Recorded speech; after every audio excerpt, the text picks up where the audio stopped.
ब्रह्मसूत्र ब्रह्मसूत्र ग्रंथ में page number 86 और 86 पेज के ऊपर से दूसरी पंक्ति है। दूसरी पंक्ति में एक दो शब्द छोड़कर आया है यद अपि केचित आहु। पहला पंक्ति सबको पेज बराबर बताया मैंने। तो यद अपि केचित आहु, तो अभी तक वृत्तिकार का मत का खंडन किया। पहले वृत्तिकार के मत का प्रतिपादन हुआ, उसके बाद उसका खंडन हुआ कि वृत्तिकार कहते थे क्या, तो क्रिया रूप उपासना से ही अविद्या की निवृत्ति होती है। तो क्रिया रूप उपासना से अविद्या की निवृत्ति होना, यही ब्रह्म पर दोष अपनयन रूप संस्कार है।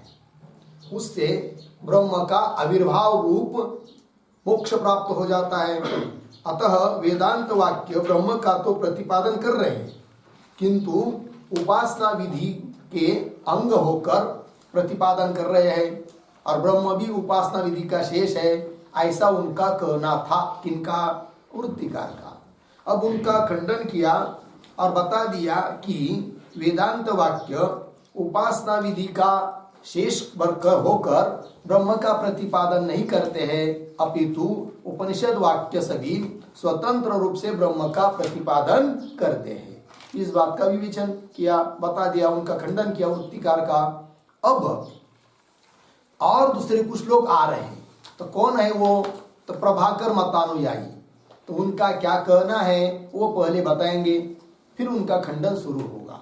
तो यद्यपि केचित अहुहु, ये जो पंक्ति आई है उसके पूर्व में अवतरणिका के रूप में एक छोटा वाक्य लिखेंगे, ये किसका मत है समझ में आएगा। तो लिखते हैं प्राभाकरोक्तम उपन्यस्यति। प्राभाकरोक्तम, प्राभाकरोक्तम उपन्यस्यति यद्यपि इति। ठीक है। प्राभाकर अर्थात प्रभाकर मत के अनुयायी जो लोग हैं, उनके कहा हुआ उनका जो मत है उसका उपन्यास कर रहे हैं, अर्थात उसका प्रतिपादन कर रहे हैं, स्पष्ट बता रहे हैं।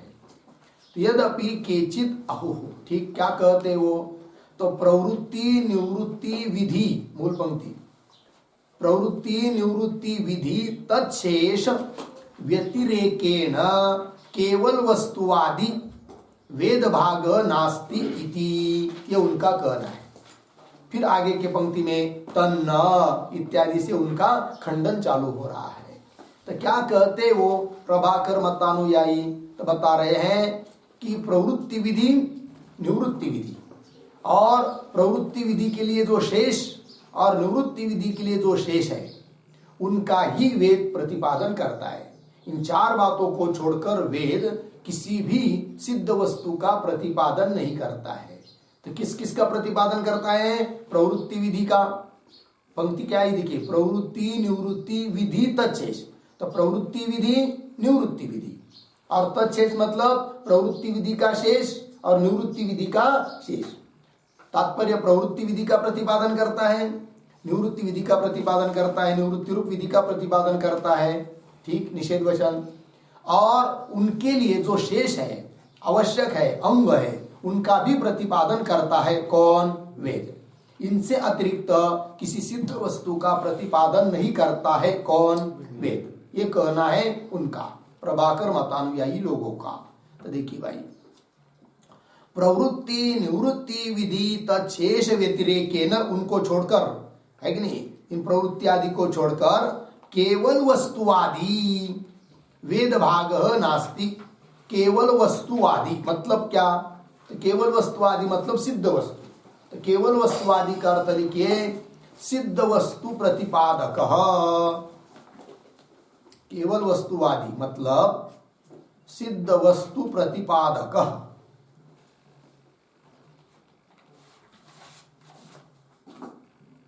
वेद भाग नास्ति।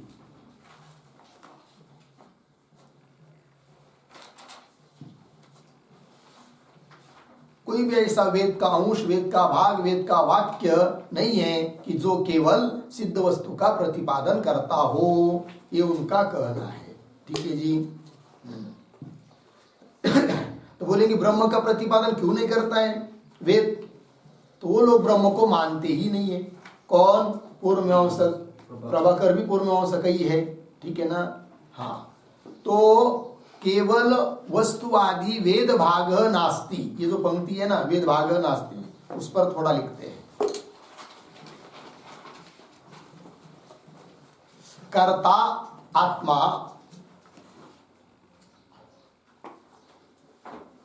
कर्ता आत्मा लोक सिद्धत्वात्,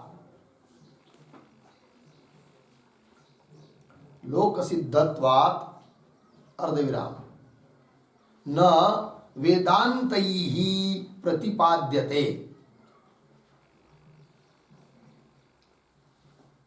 न वेदान्तैः प्रतिपाद्यते पूर्ण विराम। तत् अन्यत् ब्रह्म, तत् अन्यत् ब्रह्म नास्ति एव, तद अन्यत् ब्रह्म नास्ति एव मानाभावात्, मानाभावात् अर्धविराम। वेदस्य तु, वेदस्य तु कार्यपरत्वेन,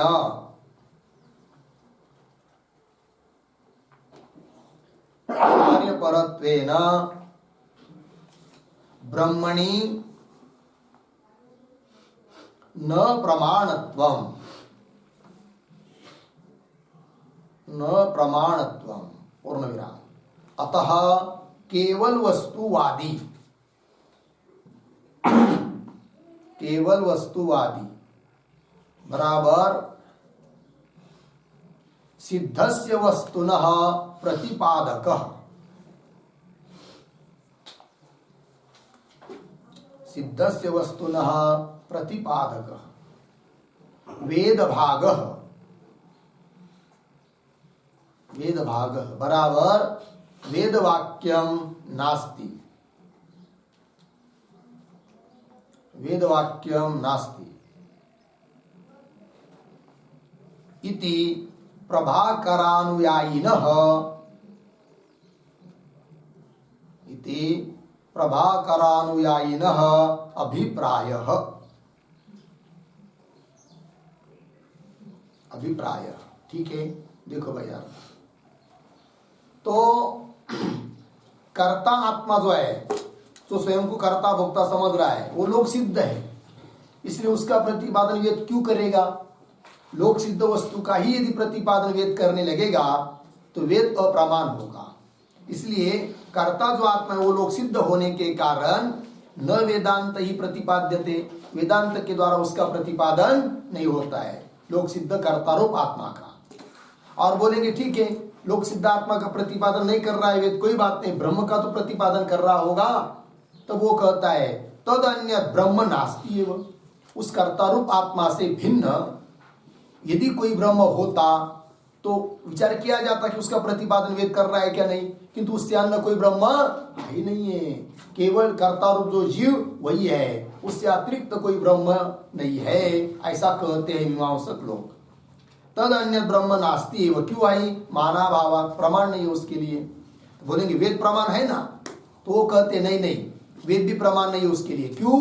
वेद, समस्त वेद कार्यपरक है और ब्रह्म थोड़ी कार्य है, अतः ब्रह्म का प्रतिपादन करने के लिए कोई वेद भाग नहीं है। पंक्ति देखिए, वेदस्य तु कार्यपरत्वेन, कार्यपरत्व है वेद, कार्यपरक है मतलब कर्म का प्रतिपादन करने के लिए ही है कौन?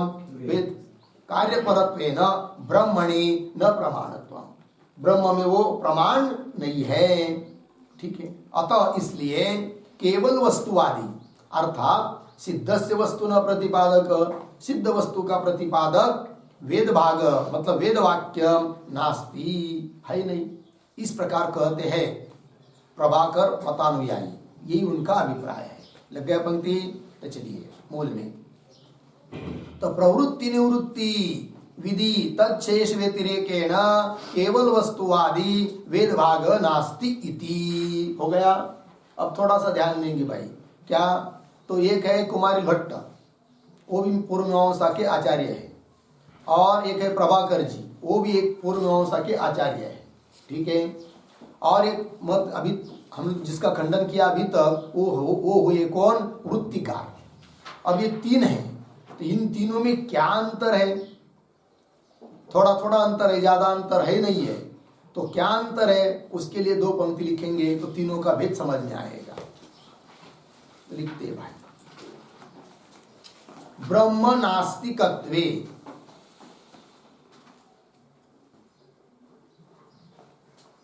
ब्रह्म नास्तिकत्वे तुल्ये अपि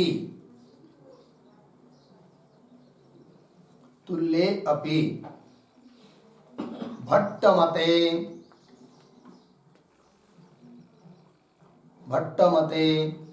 सिद्धे पदानां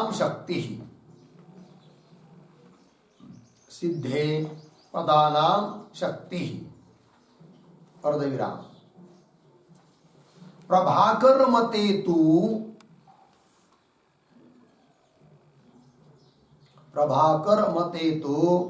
कार्यान्वितार्थे शक्ति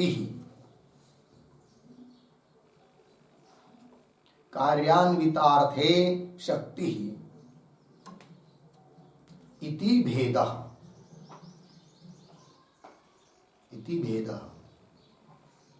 पूर्ण विराम। आगे कार्यान्वितार्थे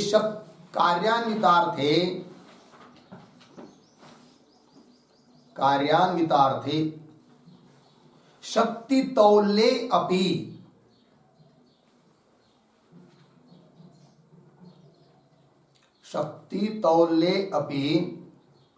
वृत्तिकार मते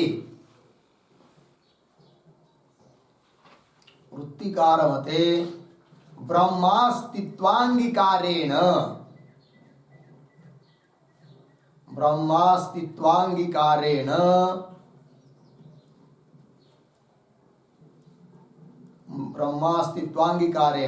मतयोः भेदः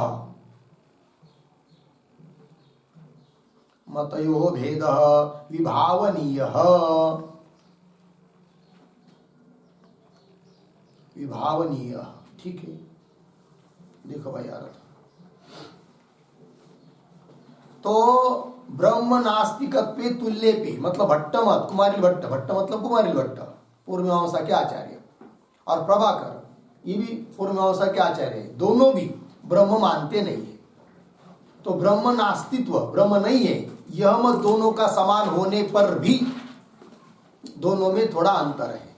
क्या अंतर है? तो वही बता रहे। देखिए, ब्रह्म नास्तिकत्वे तुल्येपि, ब्रह्म नहीं है यह सिद्धांत दोनों मत में तुल्य होने पर भी भट्ट मत में कुमार भट्ट के मत में सिद्धे पदानाम शक्ति, सिद्ध अर्थ में भी पदों की क्या होती है? शक्ति होती है।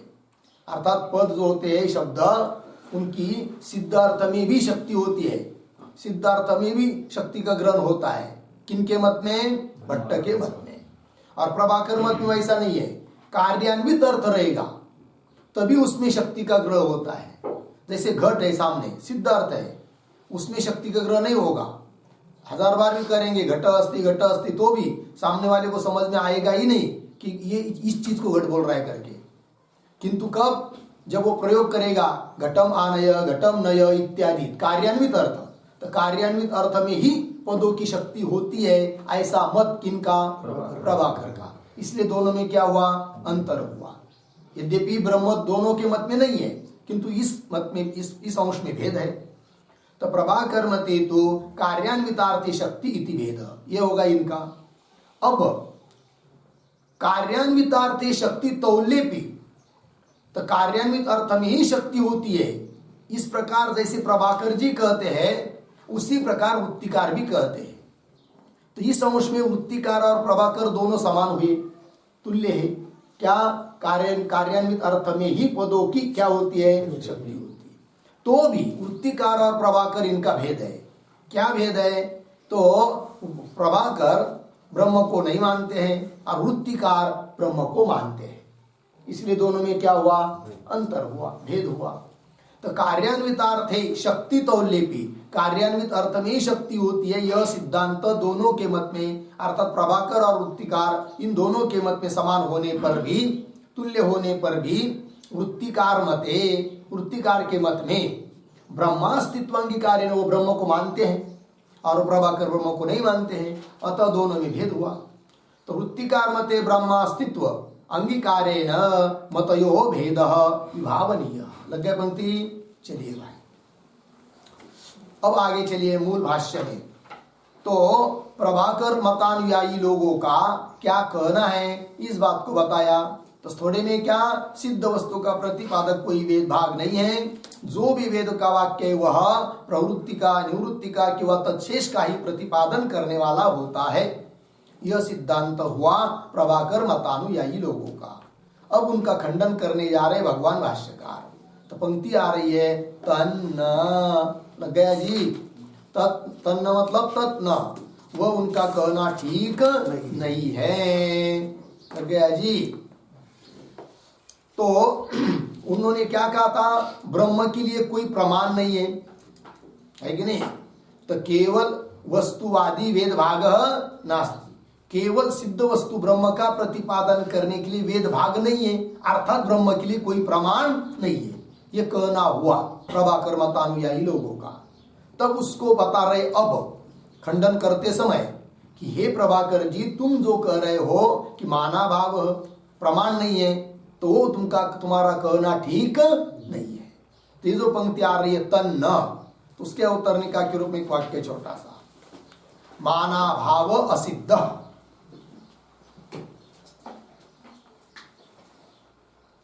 माना भाव असिद्ध इति आह तत् न इति।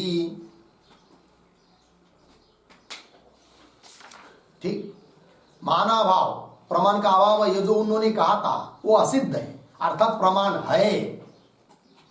ठीक है, इस बात को कह रहे हैं भाष्यकार भगवान। आगे देखिए, तन्न क्यों, औपनिषदस्य पुरुषस्य अनन्य शेषत्वात्।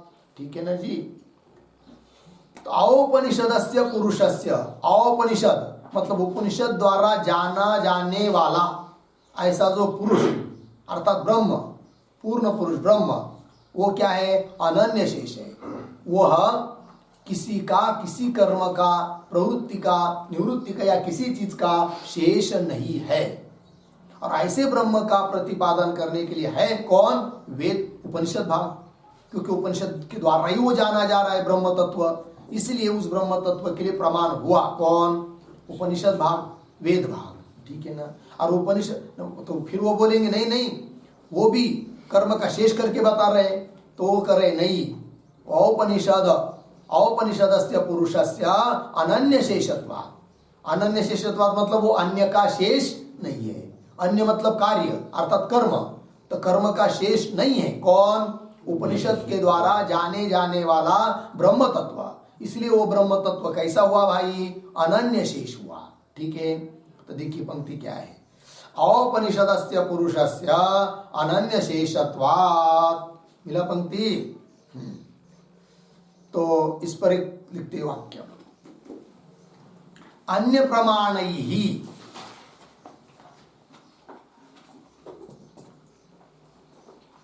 अन्य प्रमाणैः अज्ञातस्य, अज्ञातस्य अर्धविराम फल स्वरूपस्य,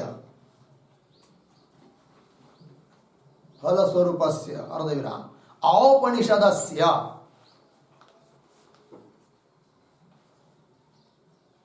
औपनिषदस्य बराबर उपनिषद एक वेद्यस्य, उपनिषद एक, उपनिषद एक वेद्यस्य, उपनिषद एक वेद्यस्य पुरुषस्य, पुरुषस्य बराबर आत्मनः, आत्मनः। आगे अनन्य शेषत्वात्, अनन्य शेषत्वात् बराबर अकार्य शेषत्वात्,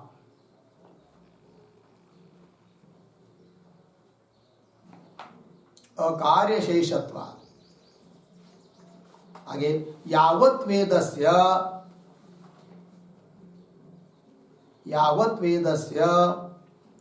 कार्यपरत्वं कथनं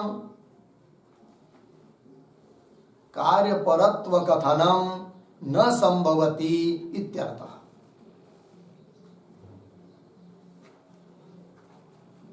न संभवति इत्यर्थः। ठीक अर्थ देखिए भाई,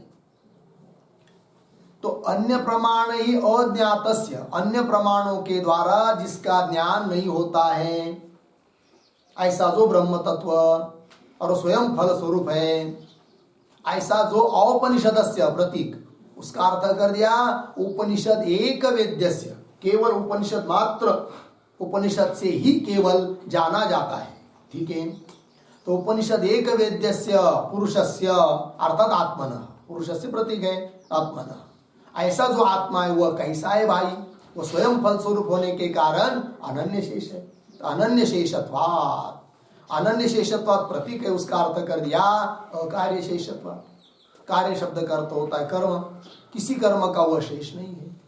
इसलिए यावत वेद से, समस्त वेद कार्यपरक ही है, ऐसा जो प्रभाकर मतानुयायियों का कथन है वो कथन उनका ठीक नहीं, ये बात बताई।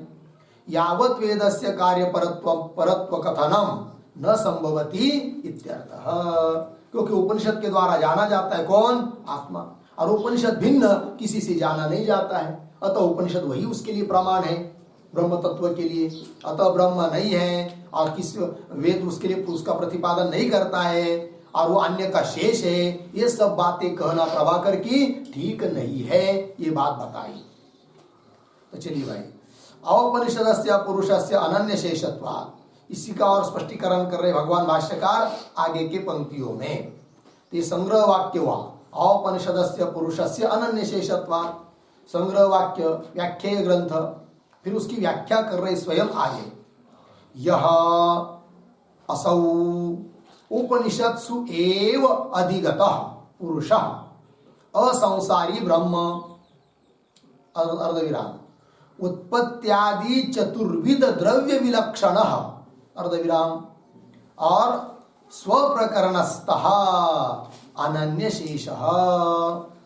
ठीक है, आगे न असौ नास्ति नाधिगम्यते इति वा शक्यम वदितुम। ठीक है, तो पहले इतने का ही देखिए भाई, अनन्य शेष तक। तो क्या करें, यह असौ उपनिषत्सु एव अधिगतः, यह असौ अर्थात जो आत्म तत्व केवल असौ उपनिषत्सु एव कर दिया, उपनिषद के द्वारा ही जाना जाता है, अधिगत मतलब जाना जाता है, ऐसा जो पुरुष कैसा है, वो असंसारी ब्रह्म। उन्होंने क्या कहा था, संसारी रूप कर्ता आत्मा ही है, उससे अतिरिक्त कोई ब्रह्म तत्व नहीं है। वो उनका कहना ठीक नहीं है, क्योंकि जो केवल उपनिषद मात्र से जाना जा रहा है, ऐसा पुरुष वह है असंसारी ब्रह्म। तो कैसा ब्रह्म, उसका विशेषण दिया असंसारी ब्रह्म। ठीक है, संसार धर्म से रहित, कर्तृत्व भोक्तृत्व आदि जो संसार धर्म है उससे रहित है कौन, ब्रह्म तत्व, असंसारी ब्रह्म। पुनः कैसा है वो ब्रह्म, कैसा है ब्रह्म तत्व, दूसरा विशेषण, उत्पत्त्यादि चतुर्विध द्रव्य विलक्षण। उत्पत्त्यादि जो चार प्रकार का द्रव्य है कि नहीं, मतलब कर्मों का फल है, उनसे विलक्षण है कौन, ब्रह्म तत्व। तो उत्पत्त्यादि चार फल बताए थे ना कर्मों के, उनसे विलक्षण है। और कैसा है भाई, स्वप्रकरणस्थः, अपने ही प्रकरण में पढ़ा गया है, इसलिए वह अनन्य शेष।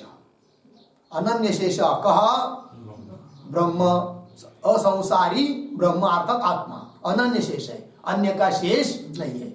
अन्य का शेष क्यों नहीं है, उसके लिए तीन विशेषण बताया। वह असंसारी है पहली बात, उत्पत्ति आदि चतुर्विध द्रव्य से विलक्षण है दूसरी बात, और स्वप्रकरणस्थ तीसरी बात। ठीक है कि नहीं? और यहां जो आया है ना उत्पत्त्यादि चतुर्विध द्रव्य विलक्षण, इसका क्या अर्थ है? तो उसका अर्थ पहले लिख लीजिए, फिर बताते बाकी की बात। उत्पत्त्यादि चतुर्विध द्रव्य विलक्षण एक पद आया है भाई, उसका एक शब्द में अर्थ उत्पत्त्यादि चतुर्विध क्रियाफल भिन्न। उत्पत्त्यादि चतुर्विध,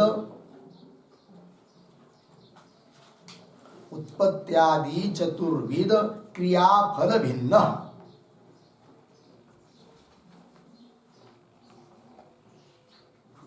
उत्पत्त्यादि चतुर्विध क्रियाफल भिन्न। ठीक है जी?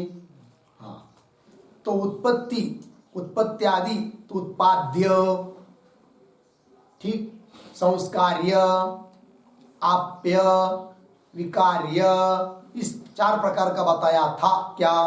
कर्म का फल। और उन चारों प्रकार के कर्म फल से ब्रह्म मोक्ष रूप ब्रह्म विलक्षण है। इस बात को पीछे भी कह चुके हैं। तो देखिए फिर तो उत्पत्त्यादि चतुर्विध द्रव्य विलक्षण ये दूसरा विशेषण है, और स्वप्रकरणस्थ ये तीसरा विशेषण है। इन 3 विशेषणों से सिद्ध होता है कि ब्रह्म अनन्य शेष है, अन्य का शेष नहीं है। क्योंकि अन्य का शेष वो होता है जो संसारी रहता है। ठीक, जैसे जीवात्मा संसारी, विशिष्टात्मा संसारी है, इसलिए कर्ता के रूप में वो कर्म का शेष हो सकता है। किंतु ब्रह्म कैसा है? असंसारी है, अतः वह कर्म आदि का शेष नहीं बनेगा।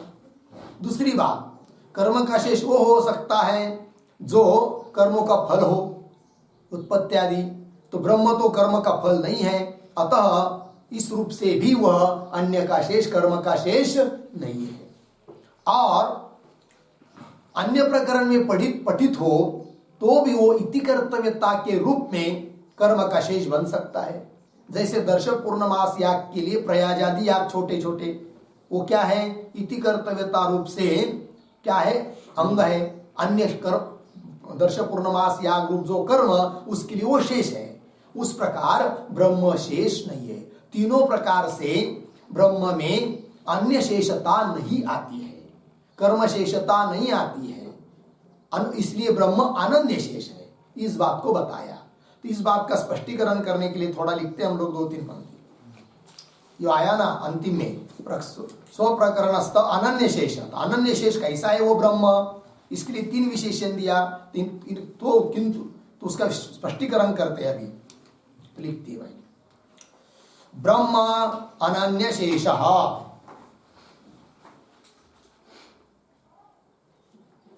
ब्रह्म अनन्य शेष। कैसे? तो लिखे आगे नंबर 1, ब्रह्मण असंसारित्वात्,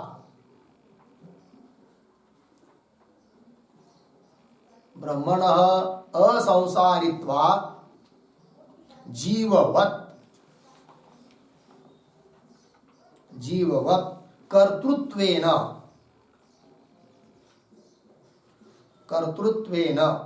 कौंस में लिखिए कर्ता रूपेण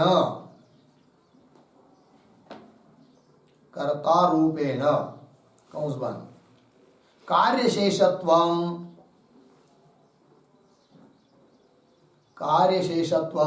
वक्तुं न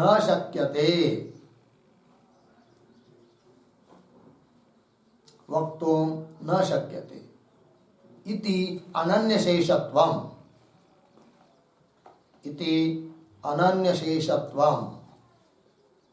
बराबर कार्यशेषत्व रहितत्वं।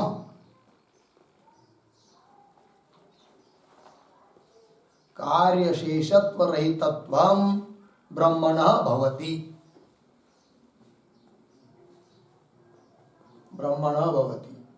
नंबर 2 उत्पत्त्यादि चतुर्विध,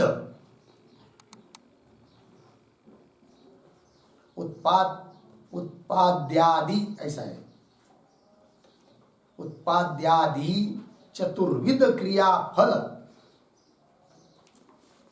उत्पाद्यादि चतुर्विध क्रियाफल भिन्नत्वात्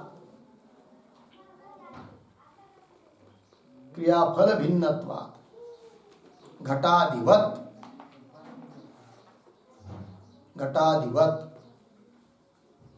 क्रिया अपेक्षत्वम्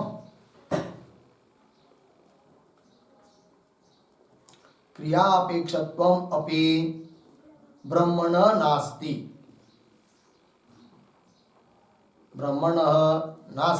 इति अनन्यशेषत्वं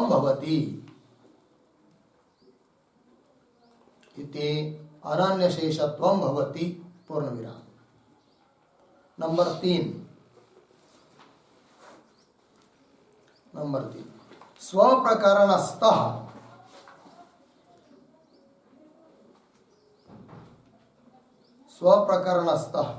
बराबर ब्रह्मणः स्वप्रकरण प्रतिपाद्यत्वात्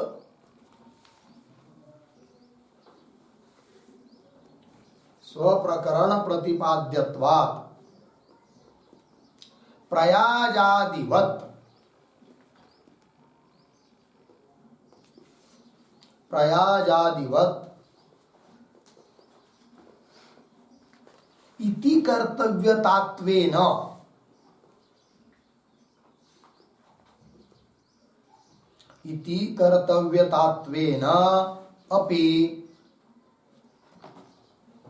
अपि कार्यशेषत्वं नास्ति।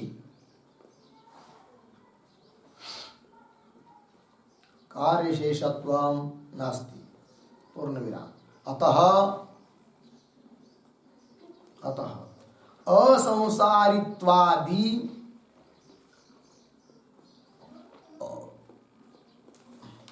असंसारित्वादि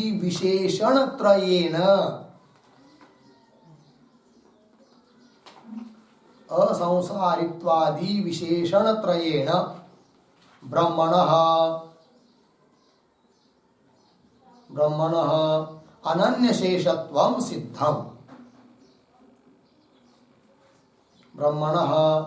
अनन्यशेषत्वं सिद्धम् इति भावः। ठीक, चलिए भाई, इन 3 विशेषणों से ब्रह्म में अनन्य शेषत्व सिद्ध हुआ, अर्थात प्रभाकर का खंडन। क्योंकि प्रभाकर का कहना है क्या कि केवल वस्तु का प्रतिपादन होता ही नहीं है, ब्रह्म अर्थात आत्मा का प्रतिपादन कर्म का शेष करके ही हो रहा है, कर्ता रूप आत्मा का, उससे अतिरिक्त कोई ब्रह्म नहीं है, वो उनका कहना है। तो उनका सभी बातों का खंडन कर रहे हैं। तो उपनिषद रूप प्रमाण है ब्रह्म के लिए, और वह किसी का शेष भी नहीं है, इस बात को कह रहे हैं। तो लिख के दिया जो अभी उसका अर्थ बताता। तो मुख्य है ब्रह्म अनन्य शेष है, इस बात को बताना है। तो पहली बात, ब्रह्मण असंसारित्वात्, ब्रह्म असंसारी होने के कारण जीव की तरह, जीव जैसा कर्तृत्वेन कार्य शेष है, कर्ता रूपेण कार्य शेष है, क्योंकि कर्म का कर्ता है कौन? जीव। उस प्रकार कर्तृत्वेन, कर्ता रूप से कार्य शेषत्व वक्तुं न शक्यते, कार्य का शेष ब्रह्म है ऐसा कह नहीं सकते। इति इसलिए क्योंकि वो असंसारी है, कोई संसारी धर्म उसमें नहीं है, न वो करता है न भोगता है, कुछ नहीं है, तो कैसा वो कर्म का शेष बनेगा? असंसारी होने के कारण ब्रह्म अनन्य शेष है, ये पहली बात की सिद्धि हुई। अनन्य शेषत्व का अर्थ कर दिया कार्य शेषत्व रहितत्व, कर्म शेष रहितत्व इत्यर्थ। ठीक। नंबर 2, उत्पाद्यादि चतुर्विध क्रियाफल, 4 प्रकार का क्रियाफल बताया है। उस क्रियाफल को ही मीमांसक लोग द्रव्य कहते हैं। तो उनसे भिन्न है कौन? ब्रह्म। क्रिया का फल नहीं है, तो भिन्नत्वात् घटादिवत, घटादि की तरह, मतलब घटादि के लिए जिस प्रकार क्रिया की अपेक्षा होती है, क्रिया कोई करेगा तो घट उत्पन्न होगा, उस प्रकार ब्रह्म के लिए क्रिया की अपेक्षा नहीं है, क्योंकि वो क्रिया का फल रूप है नहीं है। तो घटादिवत क्रिया अपेक्षत्वम अपि ब्रह्मण नास्ति, इसलिए क्या सिद्ध हुआ? ब्रह्म में अनन्य शेषत्व सिद्ध हुआ। ठीक है। आगे, स्वप्रकरणस्थः, वो ब्रह्म कैसा है? उपनिषद के द्वारा ही प्रतिपादित है। ठीक है ना, इसलिए भी वह ब्रह्म कर्म का शेष नहीं है।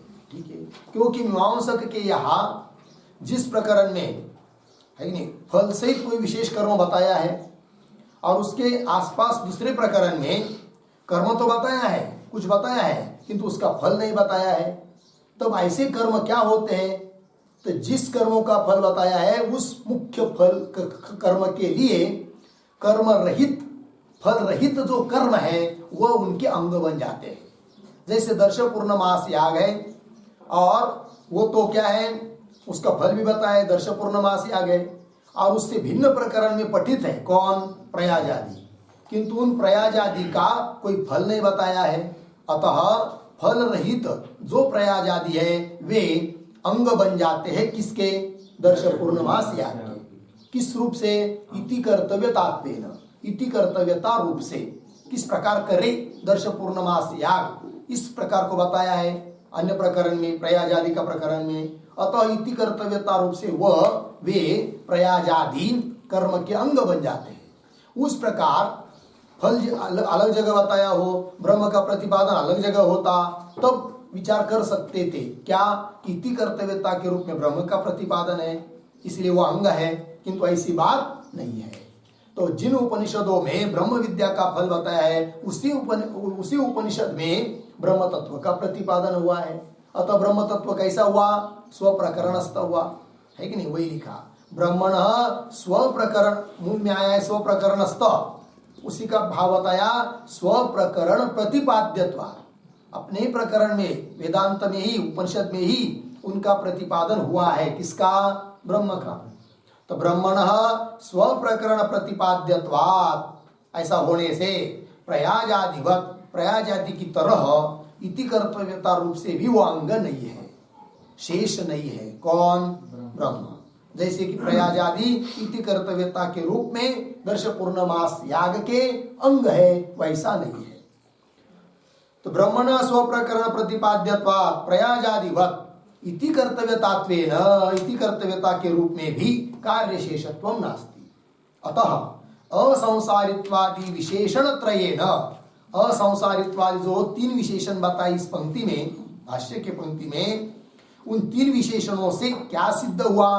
ब्रह्मण अनन्य शेषत्वं सिद्धम, ब्रह्म अन्य का शेष नहीं है, इस बात की सिद्धि हुई। अतः प्रभाकर का खंडन हुआ, क्योंकि उन्होंने क्या कहा था? अन्य का शेष करके ही कर्म का, विधि आदि का शेष जो है या विधि है उसका ही प्रतिपादन वेद भाग करता है, ये उनका कहना है, तो उनका खंडन कर दिया। चलिए पंक्ति मूल में देखो भाई। तो यह असौ उपनिषत्सु एव अधिगतः पुरुषः असंसारी ब्रह्म उत्पाद्यादि चतुर्विध द्रव्य विलक्षणः स्वप्रकरणस्थः अनन्य शेष। अनन्य शेष ब्रह्म कैसे समझ में आया? आगे चलिए।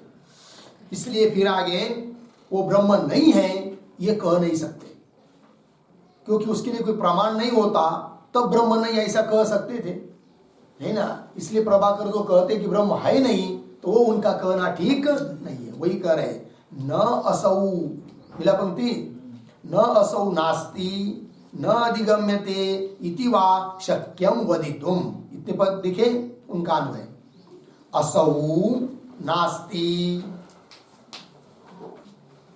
असौ नास्ति न अधिगम्यते इति वा वदितुम, वदितुम न, वाक्य के आरंभ में आए न शक्यम, ये कह नहीं सकते। क्या? असौ नास्ति, मिला पंक्ति, यह आत्मा नहीं है, न अधिगम्यते, वो जाना नहीं जाता है, इति वा, इस प्रकार से वो नहीं है, इस बात का भी कथन नहीं कर सकते। वो जाना नहीं जाता है, इस बात का भी कथन नहीं कर सकते। असौ नास्ति न अधिगम्यति इति वा, इस प्रकार से वदितुम न शक्यम, कथन कर नहीं सकते। ये जो पंक्ति है ना, नासौ इत्यादि वदितुम तक, उस पर एक वाक्य लिखते हैं, वेदांतेषु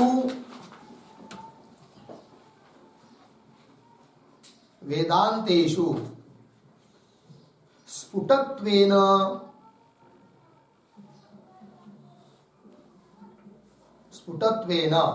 ब्रह्मणः भानात् ब्रह्मण भानात् अर्धविराम आत्मत्वाच्च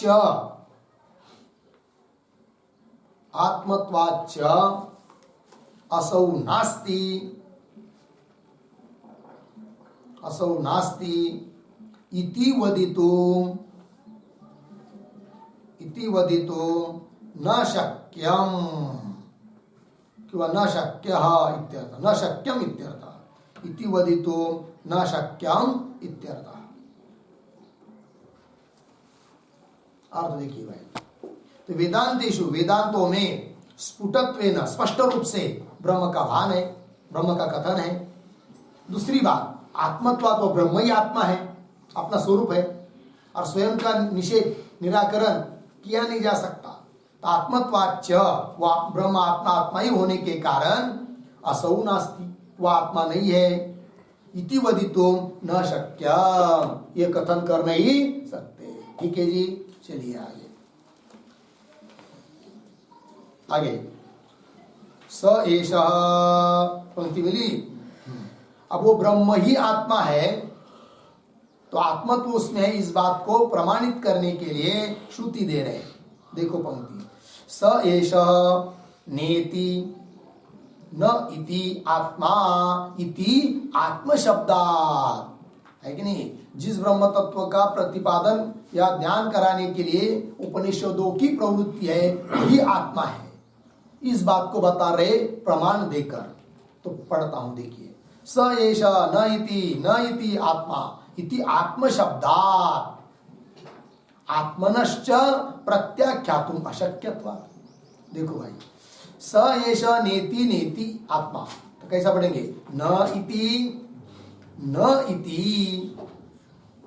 स एषः आत्मा, क्यों न इति आत्मा स एषः। ठीक है, मतलब इस श्रुति ने सभी दृश्य पदार्थों का निषेध करके जिस तत्व का कथन किया है वही आत्मा है।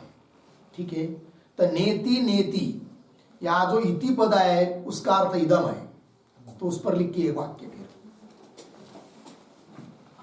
इति पदम इदम अर्थे,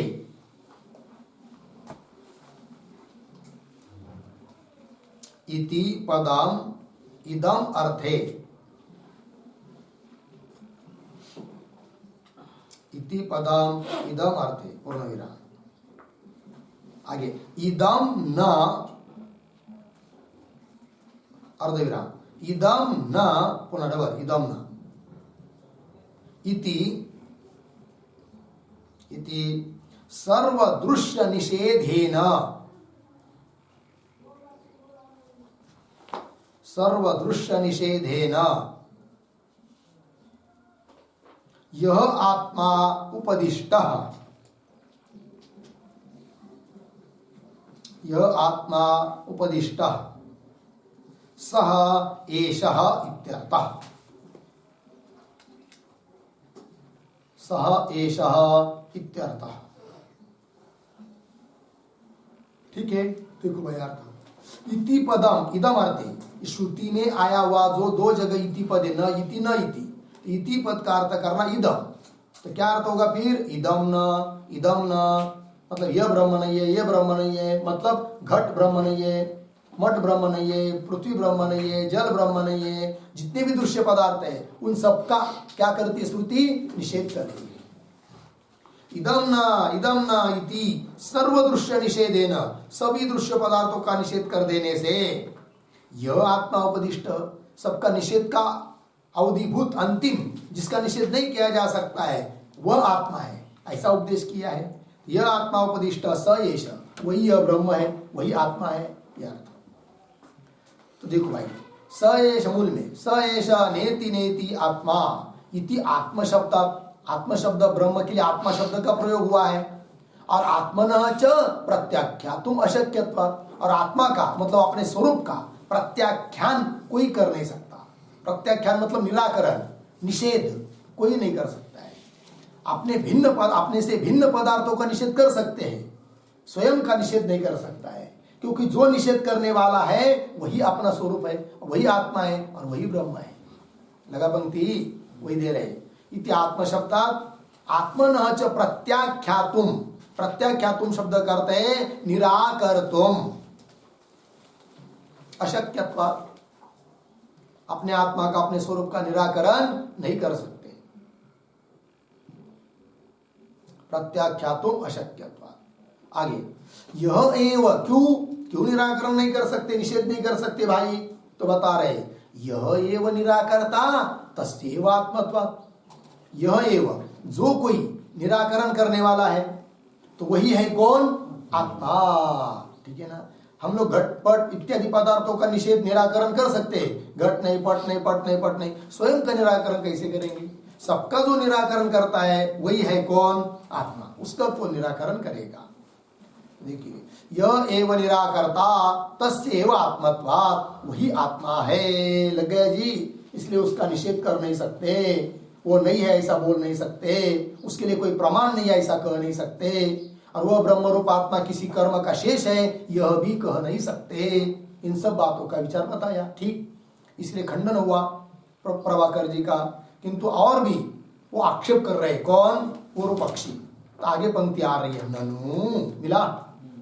तो ननु इत्यादि जो पंक्ति आ रही है उसके ऊपर लिखिए आक्षेप।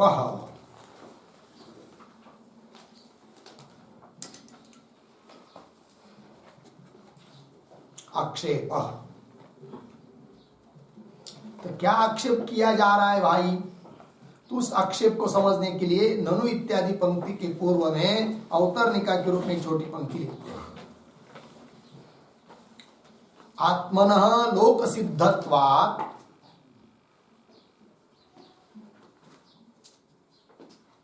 आत्मनः लोक सिद्धत्वात् उपनिषद वेद्यत्वं नास्ति, उपनिषद वेद्यत्वं नास्ति इति शंकते, इति शंकते। हो गया जी? इति शंकते ननु इति। अर्थ देखिए भाई, वो पूर्व पक्षी का अभिप्राय यह है कि आत्मा तो लोक सिद्ध है, मतलब सभी लोगों को पता है। जो बिल्कुल पढ़ा लिखा नहीं है वो भी स्वयं को मैं करता ही कि नहीं, अर्थात आत्मा लोक सिद्ध है। और जो वस्तु लोग सभी लोग जिसको जानते हैं उसका प्रतिपादन वेद क्यों करेगा? और यदि लोक प्रसिद्ध वस्तु का भी वेद प्रतिपादन करने लग जाए तो वेद क्या होगा? अप्रमाण होगा, है कि नहीं? इसलिए आत्मा का प्रतिपादन नहीं कर रहा है कौन? वेद। अर्थात आत्मा के लिए प्रमाण नहीं है कौन? वेद। क्यों प्रमाण नहीं, क्यों प्रतिपादन नहीं करेगा वेद आत्मा का? आत्मा लोक सिद्ध है, लोक में प्रसिद्ध है, ऐसा कहना चाह रहा है कौन? पूर्व पक्षी। अर्थात आत्मा में, अर्थात ब्रह्म में उपनिषद वेद्यत्व नहीं है, ये उनका अभिप्राय। उपनिषद ब्रह्म का प्रतिपादन कर रहे, आप कह रहे ना, है नहीं? ब्रह्म के लिए प्रमाण उपनिषद है, ये कह रहे ना, ये तुम्हारा कहना ठीक नहीं है, ऐसा अभिप्राय है किसका? पूर्व पक्षी का। तो क्या कहता है पूर्व पक्षी? पंक्ति देखिए, ननु आत्मा अहम प्रत्यय विषयत्वात् उपनिषत्सु एव विज्ञायते इति अनुपपन्नम। यहां तक पूर्व पक्षी का ग्रंथ हुआ। क्या कहता है वो कहता है कि ननु आत्मा अहम प्रत्यय विषयत्वात्, अहम प्रत्यय का अहम यह जो प्रतीति, प्रत्यय मतलब ज्ञान, सभी लोगों को अहम ऐसी प्रतीति होती है कि नहीं? मैं जा रहा हूं, मैं खा रहा हूं, मैं बोल रहा हूं, मैं देवदत्त हूं, मैं ये देवदत्त हूं करके अहम रूप से सबको प्रतीति है। तो अहम इस प्रतीति का विषय जो है वही आत्मा है, अर्थात लोक में प्रसिद्ध है आत्मा। तो अहम प्रत्यय विषयत्वात्, ऐसा होने से उपनिषत्सु एव विज्ञायते, उपनिषदों में ही, अर्थात उपनिषद से ही जाना जाता है आत्मा। ये तुम्हारा कहना ठीक नहीं है। कौन बोल रहा है? पूर्व पक्षी। क्योंकि जो उपनिषद नहीं पढ़ा है, गवार है आदमी, अनपढ़, वो भी तो स्वयं को अहम रूप से जान रहा है। तो कैसा कहते हो कि उपनिषद के द्वारा ही जाना जाता है करके, और आत्मा के लिए उपनिषद प्रमाण है करके? ये तुम्हारा कहना ठीक नहीं, ऐसा पूर्व पक्षी बोल रहा है। ननो आत्मा अहम प्रत्यय विषयत्वात् उपनिषत्सु एव, उपनिषद से ही, उपनिषद में ही विज्ञायते, जाना जाता है, इति अनुपपन्नम, है कि नहीं? ये क्या है तुम्हारा कहना? अनुपन्न है। अनुपन्न अर्थात अयुक्त है, ये कथन उचित नहीं है, ऐसा पूर्व पक्षी बोला। अब उसका खंडन करने जा रहे हैं। न मिला पंक्ति, न तत्साक्षित्वेन प्रत्युक्तत्वात्, ठीक है। तो न इत्यादि जो पंक्ति आई है उसके ऊपर लिखिए समाधानम।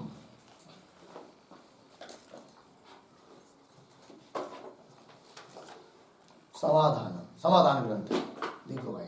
तो न मतलब हे पूर्व पक्षी, ये तुम्हारा कहना ठीक नहीं है। अर्थात ब्रह्मरूप आत्मा उपनिषद से ही जाना जाता है, लोक सिद्ध नहीं है। जो लोक सिद्ध है वो उपनिषद वेद्य नहीं है, किंतु जो उपनिषद वेद्य है वह लोक सिद्ध नहीं है। लग गया अर्थ जी? तो उपनिषद वेद्य कौन है? शुद्ध निरुपाधिक आत्मा, वो उपनिषद वेद्य है। और लोक सिद्ध कौन है? जो उपाधि से युक्त है, अहंकार आदि से युक्त है, अहम अहम जिसमें प्रतीति हो रही है, वो लोक सिद्ध है। और हम जिसको बताना चाहते हैं, हे पूर्व पक्षी, तुम उसको समझ नहीं पा रहे हो, ठीक है। वो तो उस अहंकार का साक्षी है जो उपनिषद वेद्य है, ठीक है। वही पंक्ति समाधान। न मतलब हे पूर्व पक्षी, तुम्हारा कहना ठीक नहीं। क्यों? तत्साक्षित्वेन प्रत्युक्तत्वात्, ठीक है ना। वो जो साक्षी है ना, उसका वो साक्षी है जो उपनिषद वेद्यात्मा है। तो ये जो पंक्ति आई है भाई, तत्साक्षित्वेन प्रत्युक्तत्वात्, इस पर एक वाक्य लिखेंगे तो स्पष्ट होगा।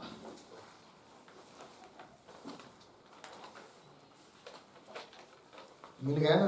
देखिए, आत्मनः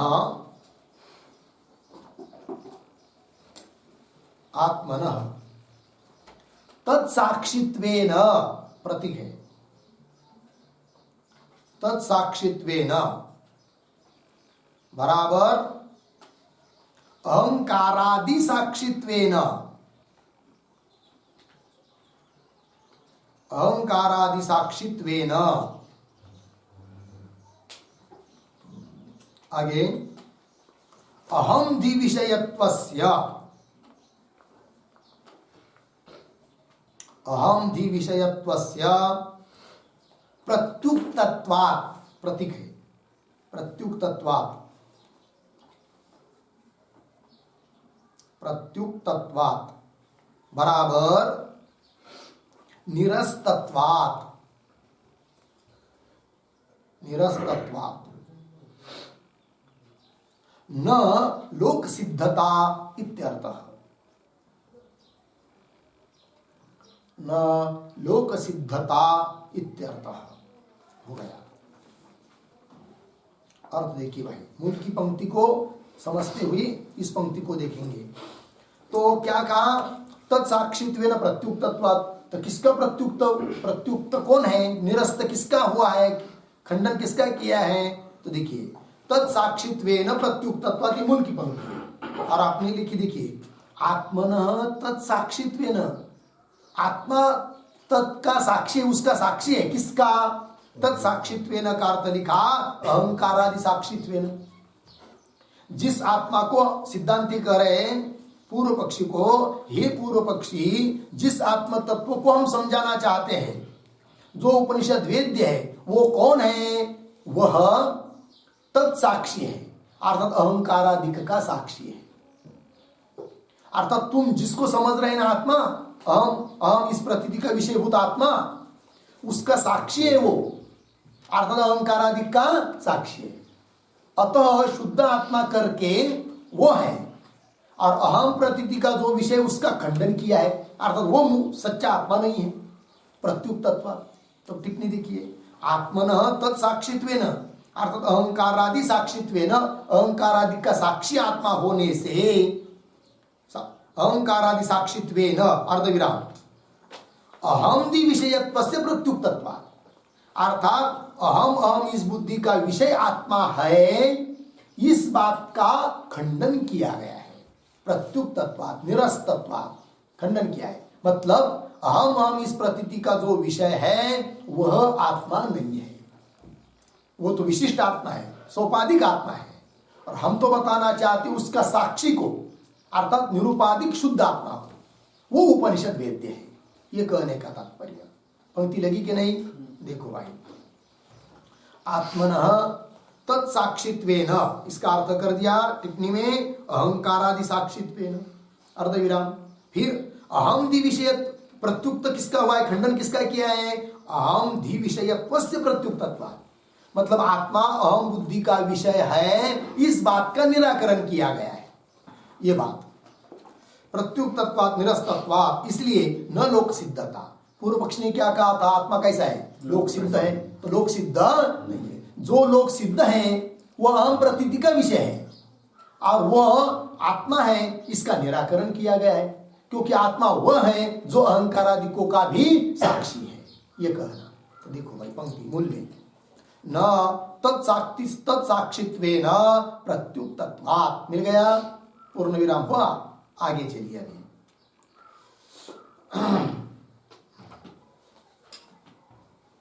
तो न ही अहम प्रत्यय विषय कर, तो ये पंक्ति आ रही है कि नहीं?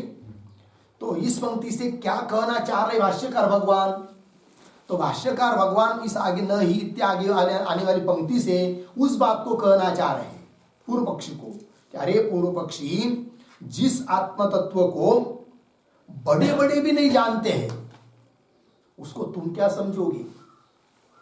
तो कैसा है वो आत्मा तत्व, उसको बता रहे आगे की पंक्ति में, जिसको शास्त्रकर्ता लोग भी नहीं जान सकते, ऐसा वो आत्मा है।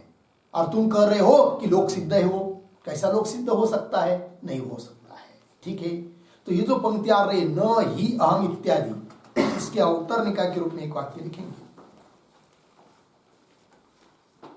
यम आत्मानम, यम आत्मानम तीर्थकाराः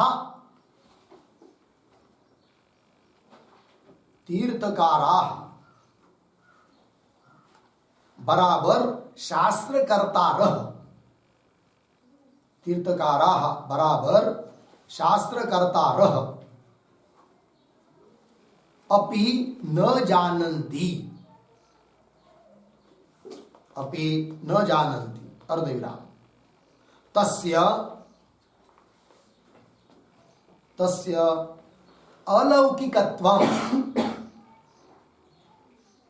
अलौकिकत्वम् बराबर उपनिषदेक वेद्यत्वम्, उपनिषदेक वेद्यत्वम् किमुवाच्यम्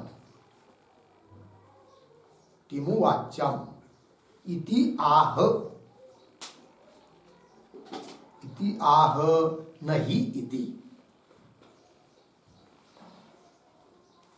नहीं इति, ठीक है,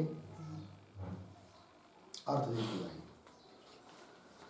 तो यम आत्मानम, जिस आत्म तत्व को तीर्थकारा शब्द, ठीक है, आता है बहुत जगह, उसका अर्थ कर दिया शास्त्रकर्ता लोग भी अपि न जानन्ति, नहीं जान सकते, तस्य आत्मनः, उस आत्मा के बारे में, अलौकिकत्वम्, वो अलौकिक है, इसके बारे में क्या कहना? फिर अर्थ अलौकिक है ही है।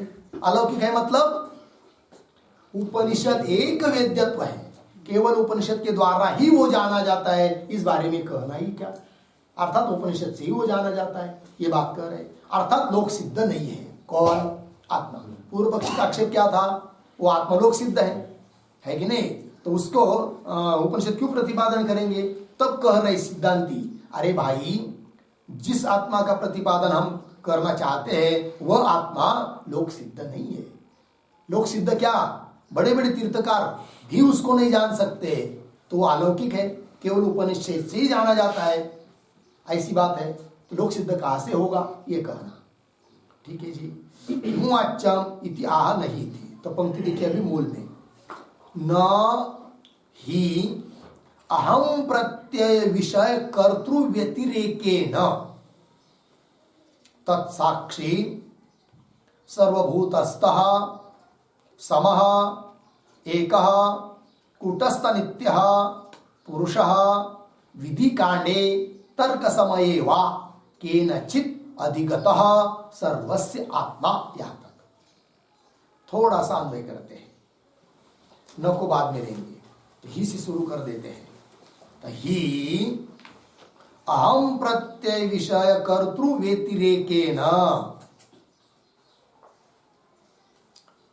तत्साक्षी सर्वभूतस्थः समः एकः कूटस्थ नित्य। यहां तक है।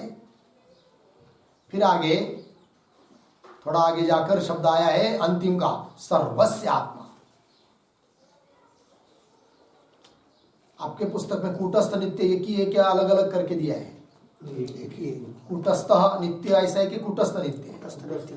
कोई बात नहीं, तो किसी किसी पुस्तक में कूटस्थ नित्य ऐसा है, ऐसा भी लिया तो कोई दिक्कत नहीं। तो कूटस्थ नित्य हुआ, फिर आगे सर्वस्य आत्मा अन्वय हुआ, फिर बीच में आइए पुरुषः, सर्वस्य आत्मा, इसके बाद पुरुषः विधि कांडे तर्क समये वा केनचित, फिर वाक्य के आरंभ में आया है न, तो उसको लीजिए केनचित के बाद न, फिर अधिगता, न अधिगता लग गया। देखिए भाई पुनः, ही अहम प्रत्यय विषय कर्तृ व्यतिरेकेण तत्साक्षी सर्वभूतस्थ सम एक कूटस्थ नित्यः सर्वस्य आत्मा पुरुषः विधि कांडे तर्क समये वा केनचित न अधिगतः। ठीक है, तो अन्य बड़े बड़े शास्त्रकार भी उस आत्म तत्व को नहीं जानते हैं, इस बात को बता रहे हैं।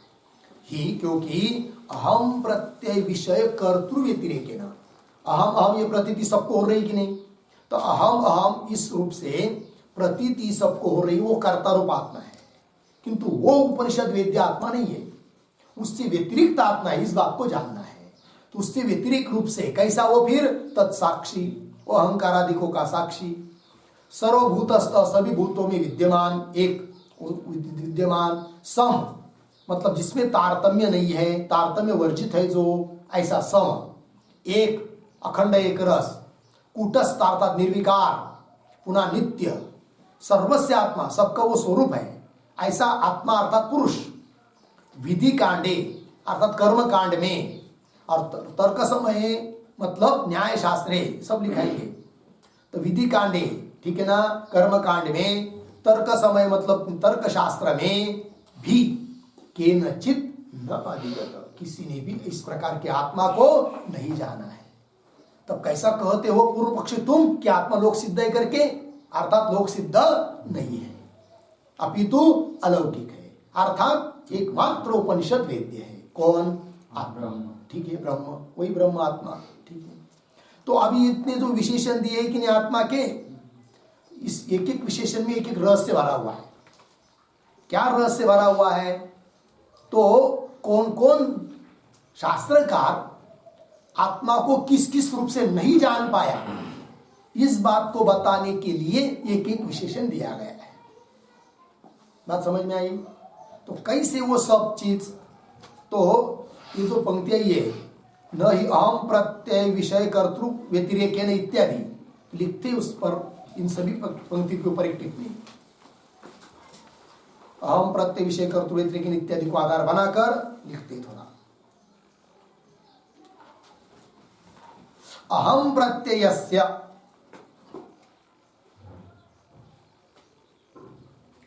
अहम प्रत्ययस्य विषयः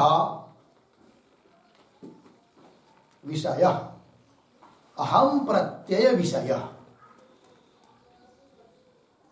अहम प्रत्यय विषयः अर्धविराम, अहम प्रत्यय विषयः च असौ कर्ता, अहम प्रत्यय विषयः च असौ कर्ता,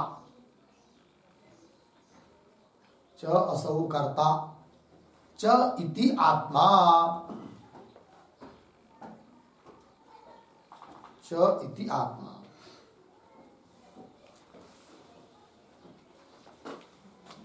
अर्धविराम, तद्व्यतिरेकेन,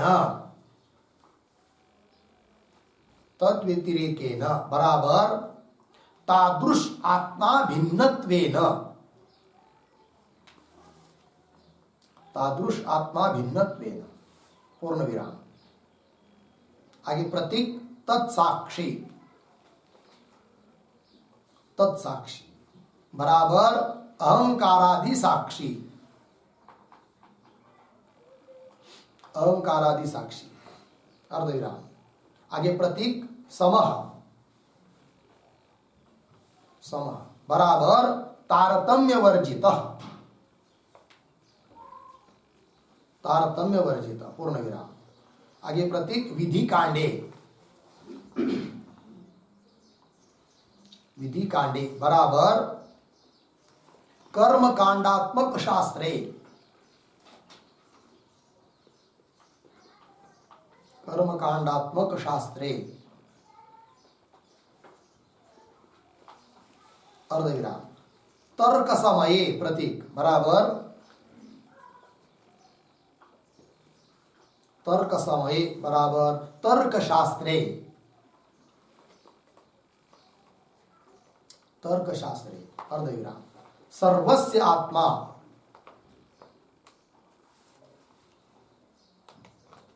सर्वस्य आत्मा बराबर सर्वेषां स्वरूपभूतः आत्मा, सर्वेषां स्वरूपभूतः आत्मा। ठीक, चलिए भाई इतने का अर्थ पहले बता देते हैं। तो पहला पद आया है अहम प्रत्यय विषय कर्तृ व्यतिरेकेन, तो उसका विग्रह करके दिया। अहम प्रत्ययस्य विषयः, अहम प्रत्यय विषय एक बात हुई। फिर आगे उसको आगे जोड़ा अहम प्रत्यय विषय च असौ कर्ता, जो अहम प्रत्यय का विषय वही कर्ता इति आत्मा, तो हो जाएगा अहम प्रत्यय विषय कर्तृ आत्मा। फिर तद व्यतिरेकेन अर्थात अहम प्रत्यय विषय कर्तृ जो आत्मा है, अहम प्रत्यय विषय, अहम प्रत्यय का विषय जो कर्ता रूप आत्मा, उससे व्यतिरेकेन अर्थात तादृश आत्म भिन्नत्वेन, उस प्रकार के आत्मा से भिन्न रूप से। कैसा वो? तत्साक्षी अर्थात अहंकारादिकों का साक्षी। ठीक है ना। फिर आया आगे सर्वभूतस्थः, वो सरल अर्थ है उसका, सभी भूतों में स्थित।